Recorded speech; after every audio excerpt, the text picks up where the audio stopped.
What is up, y'all? AJ here, back at it for another Doc's WOD, or workout of the day. The name of this one is called Kettlebell Ab Strength, okay? And the setup of the workout is going to be a 45 on, 15 off, and you're going to be going for 5 rounds, all right? So you're going to be doing each of the following movements for 45 seconds, taking a break, 15-second break, and then you're going to the next move, okay? So for this, you don't necessarily need to worry about counting any reps, all right?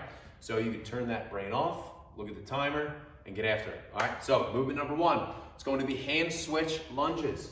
And this particular workout and a lot of the timed workouts of 45 on, 15 off, or EMOMs, for the most part, they tend to fall into the category of kettlebell cardio, okay? So you don't have to go too heavy for this particular workout, although there's one move in here that I would like to have a heavier bell, but if you don't, that's not a problem, okay? So movement number 1, it's going to be hand switch lunges. You're gonna start with that bell and that right side just in front of your right leg.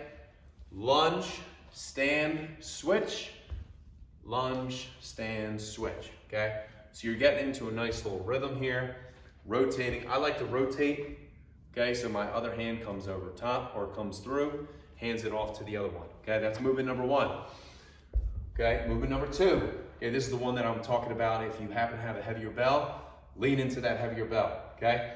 For this one, you're going suitcase deads, okay? So from here, narrow stance, I have the bell on the right side, hips get pulled back, standing tall, okay? Now notice the hinge, I'm not squatting down, I'm pushing my hips back, like I'm closing the door, and I'm trying to keep a nice tight straight spine, standing tall, okay? This is one of those more underrated movements for your core, okay? Because, and a lot of people think when you're doing the suitcase, all the side that you're holding the bell on, that's the working side. When in reality, it's this side, okay? Yes, of course it's important because you're building up grip strength and you're trying to keep the shoulders nice and even, but it is just as, if not more important, to not allow yourself to do this and go into that weight. And how do you keep from doing that? You put this side, these obliques and this side of your abs on, okay? So whenever I'm doing these suitcase deads, I'm trying to drive my opposite hand through the ground, and I'm putting all my emphasis and my focus and my intention on this side, okay? So that's just one thing to keep in mind as you're progressing through that, okay? So for that move, you're gonna be doing 45 seconds on, 15 seconds off, but you're gonna split it in half, okay?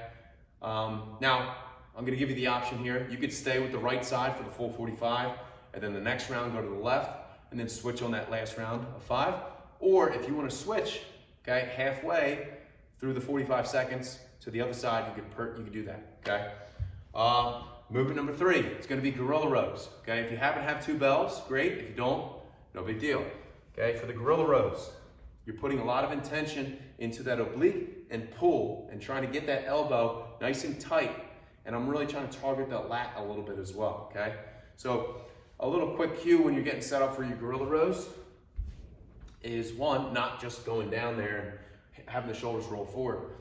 One thing I learned from a coach up in New York, Jenna, roll the shoulder blades back, keep those shoulder blades packed and down, and you're going down to the bells, and you're actively keeping a neutral spine, pressing down and pull. Press and pull, okay? So again, for this particular one, we're not trying to hammer it out and try to get as many as we can. We're trying to stay nice and controlled, okay? Thing is too, if you don't happen to have 2 bells, you could take a box, you could take a seat, anything like that, your couch, and you could just put yourself right in that same position, picturing yourself here, and then just pull on up, okay? And honestly, you could just even also lock that elbow in and just do bent rows, okay? That's if you only have 1 bell. Then, movement number 4, it's going to be elevators, all right? For those elevators, elbows or hands underneath the shoulders, knees underneath the hips, curl those toes, wrist, tricep, wrist, back. Wrist, tri, wrist, back, okay? Try to keep about a hand, maybe a hand and a half distance between the hand and the knee that entire time, okay? If the elevators are a little bit too much, then what you can do is stay in that same bear position and go shoulder taps or knee taps, okay? So those are a couple options right there for you, all right? Then we're going to our backs. And we're going alternating V-ups. Feet stay on the ground, hands come back, up, tapping that toe. Opposite hand, opposite toe, okay? Alternating V-ups, keeping it nice and controlled, okay? And then finally, movement number 6, you're gonna go low plank hip taps, okay? So, right here, low plank, elbows underneath the shoulders, dropping the hips, side to side, okay? Beautiful. All right, so again, right there, kettlebell ab strength, 45 on, 15 off, 5 rounds.